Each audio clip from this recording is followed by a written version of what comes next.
Hi friends, இன்றைக்கி நம்ம வீட்டில் டின்னர் என்னென்னா சப்பாத்தியும் தக்காளி வெங்காயம் தக்காளி போட்டு அப்படியே கொஜ்ஜாக பண்ணுறோம். இந்த மாதிரி செஞ்சு நம்ம சப்பாத்தி தொட்டுக்கிட்டு சாப்பிட்டாக்கா நல்லா டேஸ்ட்டாக இருக்கும். இப்போ தக்காளி விலைலாம் கம்மியாக தான் இருக்குது.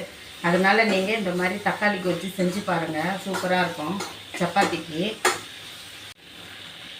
இன்றைக்கி முக்கியமான தகவல் என்னென்னம்மா, நாளைக்கு மார்கழி 1, அதனால் எல்லோரும் காலம்புரை குளிச்சுட்டு எல்லாம் கோயிலுக்கு போயிட்டு வாங்க. அந்த மார்கழி 1னாலே கடவுளுக்கு எல்லா தெய்வத்துக்கும் ரொம்ப உகந்த மாதம்தான்.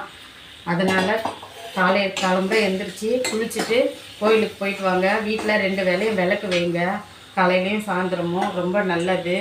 இந்த குளிர் நாளுக்கு நல்லா தூக்கம்தான் வரும். தூக்கத்தெல்லாம் தியாகம் பண்ணுங்க.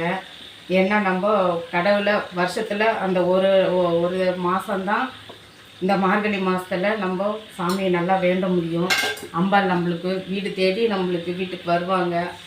நம்ம கேட்குறதெல்லாம் நம்மளுக்கு கடவுள் நம்மளுக்கு கொடுப்பாங்க. ஏன்னா நம்ம முன்னோர்களும் நம்ம தெய்வங்களும் நம்ம வீடு தேடி வர்ற மாதம் எதுன்னா இந்த மார்கழி மாதம்தான். அதனால் காலம்புரை குளிச்சுட்டு 2 வேளையும் விளக்கு வைங்க. விளக்கு வச்சுட்டு கோயிலுக்கு போயிட்டு வாங்க. நாளைக்கு தலை குளிச்சுட்டு பெருமாள் கோயிலுக்கு போயிட்டு வாங்க. முக்கியமாக நாளைக்கு முக்கியமாக விளக்கேற்றும் போது இதை மறந்துடாதீங்கம்மா. இதை நம்ம செஞ்சோம்னா அம்பாளுக்கு நம்ம மன மகிழ்ச்சியோடு நம்ம வீட்டுக்கு வருவாங்க. வாசலில் விளக்கு வைக்கும்போது வாசற்படியில் பூ, ஏதாச்சும் ஒரு பூ டெய்லியும் அந்த மார்கழி மாதம் ஃபுல்லாக ஏதாச்சும் ஒரு பூ வாசப்படியில் 2 பக்கமும் அதை போட்டு விளக்கு வைங்க. ரொம்ப திருப்தியாக இருக்கும். கடவுளுக்கு நம்ம நினைக்கிறத அதை நடத்தி கொடுப்பாங்க. அதனால் மறந்துடாமல் பூ போட்டு விளக்கு வைங்கம்மா இந்த மாதம் ஃபுல்லாக. பாருங்க, சாஃப்டான சப்பாத்தி தான், நல்லா இருக்கு. அத்தைக்கு செஞ்சிருக்கோம். அத்தை சாப்பிடுங்க. அத்தை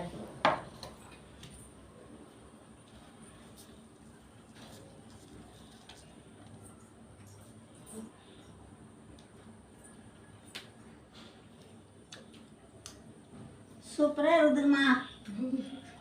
தேங்க்ஸ் அத்தை.